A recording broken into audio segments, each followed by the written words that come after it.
Everybody, welcome to Everest Coaching Institute. Today we will discuss class 7 science.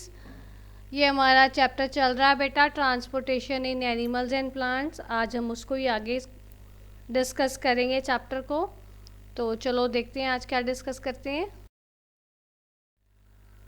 अभी तक बेटा हमने हार्ट के बारे में पढ़ा है, हार्ट के सारे चैम्बर्स डिस्कस किए, हार्ट की फंक्शनिंग डिस्कस की. अब हम डिस्कस करेंगे हार्ट बीट. हार्ट हमने डिस्कस कर लिया, वो हार्ट बीट भी हमने डिस्कस करनी है. जो आपने अब कभी देखा होगा, आप अगर अपनी हार्ट के ऊपर हाथ रख के देखो तो धक धक धक की आवाज़ आती है, वो चीज़ है, उसको हम हार्ट बीट कहते हैं. तो देखो, अब while pumping the blood muscles of different chambers of heart contract and relax. जब हमारा ब्लड का मतलब आपने हार्ट पहले पढ़ा है, हार्ट में कैसे हमारा डीऑक्सीजनेटेड ब्लड आता है, फिर हमारे ऑरिकल से वेंट्रिकल में जाता है और उससे फिर हमारा ऑक्सीजनेटेड ब्लड वापस फिर पूरी बॉडी में हार्ट हमारा पंप करता है, पूरा बॉडी में सर्कुलेट करता है और सारे बॉडी पार्ट्स में ईच एंड एवरी कॉर्नर में हमारा ऑक्सीजनेटेड ब्लड हमारा जाता है, पहुंचता है. तो ये सारा प्रोसेस जिसमें हमारे जो डिफरेंट चैम्बर्स हैं उनकी मसल्स कॉन्ट्रैक्ट भी होती हैं हार्ट की और रिलैक्स भी होती हैं.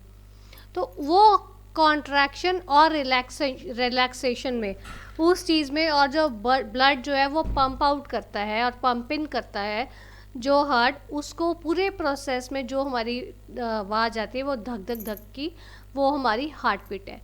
वो पूरा का पूरा प्रोसेस एक हार्ट बीट में हमारा हो जाता है. ठीक है.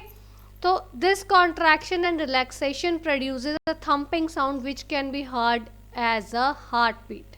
जो हमारी हार्ट बीट, जो भी मैंने आपको बताया धक धक धक की आवाज़ आ रही है, देखो हमारी बॉडी में हमारे धक धक हमारी आवाज़ कंटिन्यूस प्रोसेस है, ये होता रहता है. मीन्स एक साइकिल पूरा कंप्लीट होता है उस टाइम में. डीऑक्सीजनेटेड ब्लड ऑरिकल्स में जाता है, ऑरिकल से वो वेंट्रिकल में जाता है, वेंट्रिकल से फिर वो ऑक्सीजनेटेड ब्लड लेके जो हार्ट आपका है वो उसको पंप आउट करता है और फिर उससे पूरी बॉडी पार्ट्स में वो पहुंचता है ऑक्सीजनेटेड ब्लड. तो ये पूरा सर्कल जो है, ये पूरा साइकिल जो है, जो पूरे चैम्बर्स परफॉर्म करते हैं, उसको हम एक, वो जो साइकिल है उसको हम एक हार्ट बीट में वो पूरा साइकिल परफॉर्म होता है. आप देखो, एक जो नॉर्मल ह्यूमन बीइंग है उसका हार्ट जो है 72 टाइम्स वो धक धक करता है नॉर्मली 1 मिनट में. 1 मिनट में आपका जो हार्ट है वो 72 टाइम्स वो उसकी हार्ट बीट की आवाज़ आती है, धक धक धक धक धक धक वो आपकी आवाज़ आती है. तो वो इट मीन्स उस टाइम में वो 72 टाइम्स आपका जो ब्लड है वो पूरा का पूरा आपका साइकिल एक कंप्लीट 72 टाइम्स आपका साइकिल ब्लड जो है वो कंप्लीट होता है, ब्लड आपका प्यूरिफाई होता है और डीऑक्सीजनेशन से ऑक्सीजनेटेड ब्लड वो बनता है और वो पहुंचता है. नॉर्मली 70 ml ब्लड जो है एक बीट में 70 ml ब्लड जो है आपका वो पंप होता है, डीऑक्सीजनेटेड से ऑक्सीजनेटेड ब्लड बन जाता है. ठीक है. ये जो डॉक्टर्स हैं वो स्टेथोस्कोप यूज़ करते हैं जिससे आपकी हार्ट बीट जो है वो हमारी पता चलती है, वो देखने के लिए कि आपका हार्ट ठीक फंक्शन कर रहा है या नहीं. आप देखो, अब आप बोलोगे स्टेथोस्कोप क्या होता है. स्टेथोस्कोप बेसिकली, ये देखो, ये मैंने पिक लगाई हुई है, उससे आपको पता चल जाएगा. Now comes your pulse.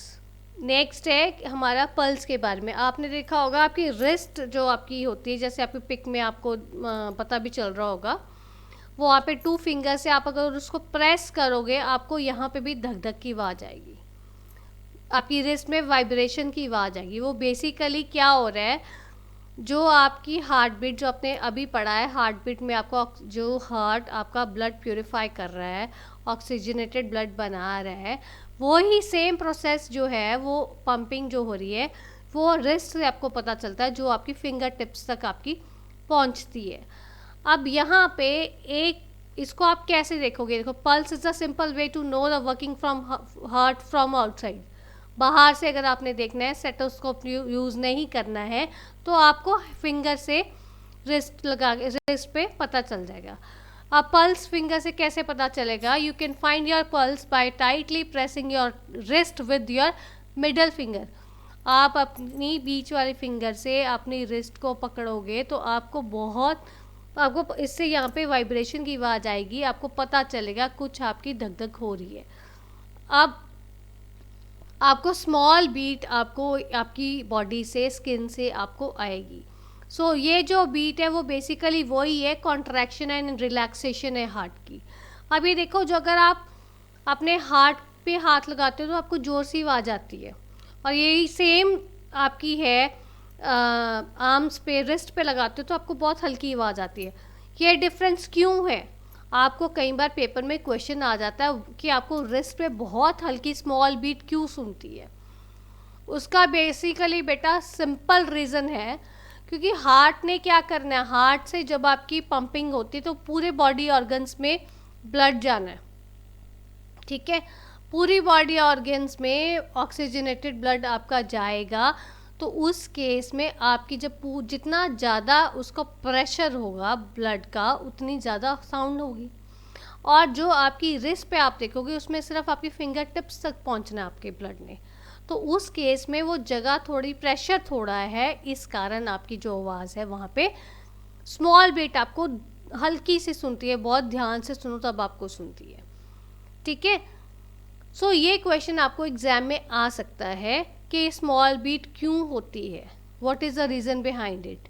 और या आपको हार्ट बीट के केस में आ सकता है कि नॉर्मल इंसान में how many times heart beats within a minute, तो ये आपका 72 टाइम्स, और एक बीट में वो कितना ब्लड पंप करता है, डैट इज़ 70 ml। ये सिंपल क्वेश्चंस हैं जो आपको पेपर में आ सकते हैं और आपको जो अगर आपको वन मार्क क्वेश्चन आता है तो आप इजीली इनको अटेम्प्ट कर सकते हो, ठीक है बच्चे। This is all about today's video. If you find any difficulty, you are most welcome to give your feedback in the comment box. Thanks for watching.